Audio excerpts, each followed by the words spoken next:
রাস্তাঘাট, কালভার্ট, অবকাঠামোগত উন্নয়ন এটা হয়েছে, আগের তুলনায় কিছুটা হলেও হয়েছে। শিক্ষা প্রতিষ্ঠান বলেন, শিক্ষিত মানুষের হার বলেন, সব দিক থেকে আমরা কিন্তু এগিয়েছি। কিন্তু এরপরও দেশ যেভাবে আগানোর কথা, পৃথিবীর অন্যান্য দেশের সাথে তাল মেলানোর কথা, তার ধারে কাছে আমরা যেতে পারিনি। আমাদের সংকটের জায়গাটা আসলে কোথায়?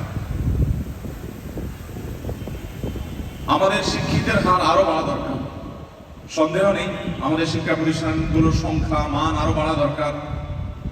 কিন্তু যেটুকু বেড়েছে সেটুকুর সুফল আমরা কতটা পাচ্ছি?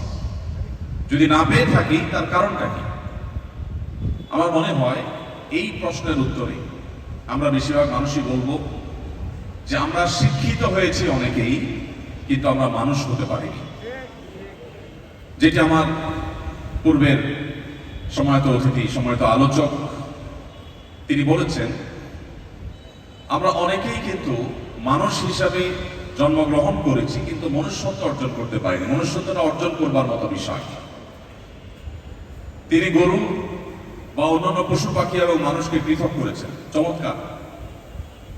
এ বিষয়ে আপনাদেরকে আমি একটা উদাহরণ পেশ করতে চাই। ডক্টর খন্দকার আব্দুল্লাহ জাহাঙ্গীর রহমতুল্লাহ আলাইহির নাম আপনারা শুনেছেন নিশ্চয়ই। ইসলামী বিশ্ববিদ্যালয় কুষ্টিয়ার প্রফেসর ছিলেন। বেশ অনেক বছর আগে সড়ক দুর্ঘটনায় তিনি মারা গেছেন।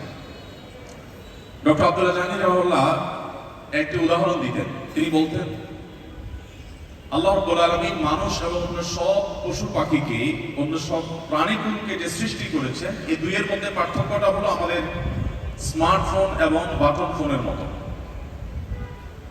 আমরা যে বাটন ফোন ইউজ করি, এই বাটন ফোন সাধারণত যা যা প্রোগ্রাম দেওয়ার আছে কোম্পানি সবগুলোর মধ্যে দিয়ে রাখে। নতুন করে এখানে কোনো প্রোগ্রাম আপলোড করার, নতুন করে কোনো প্রোগ্রাম ইনস্টল করার, নতুন করে কোনো প্রোগ্রাম সেখানে যুক্ত করবার কোনো সুযোগ নেই। যে ফোন বুক দেওয়া আছে সেটা, যে ক্যালকুলেটর দেওয়া আছে সেটাই ফিক্সড, ক্যালকুলেটর চেঞ্জ করার সুযোগ নেই।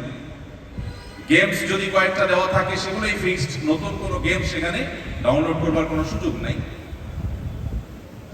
কিন্তু স্মার্টফোনের দিকে তাকালে আমরা দেখবো সেটা অনেকটা ব্ল্যাঙ্ক থাকে। সিস্টেমটা এমন থাকে যে আপনি আপনার সুবিধা মতো অ্যাপস নামাই নিতে পারছেন। আপনি কোন গেমটা ইউজ করতে চান সেটা আপনি নামিয়ে নিতে পারছেন। আপনি কোন ক্যালকুলেটরটা ভালো মনে করছেন সেটা আপনি আপনার সুবিধা অনুযায়ী ইনস্টল করতে পারছেন। তো স্মার্টফোন আপনার কাছে যখন কোম্পানি দেয়, আপনার হাতে যখন পৌঁছায়, তখন কিন্তু সেটা সম্পূর্ণ অনেকটা ব্ল্যাঙ্ক থাকে। আপনি আপনার মোবাইলে ইমেল ইত্যাদি দিয়ে যখন আপনি ওপেন করেন, আপনার সুবিধা অনুযায়ী একটা একটা প্রোগ্রাম আপনি সেখানে নামিয়ে, কোন প্রোগ্রাম আপনি রাখবেন আর কোনটা ডিলিট করবেন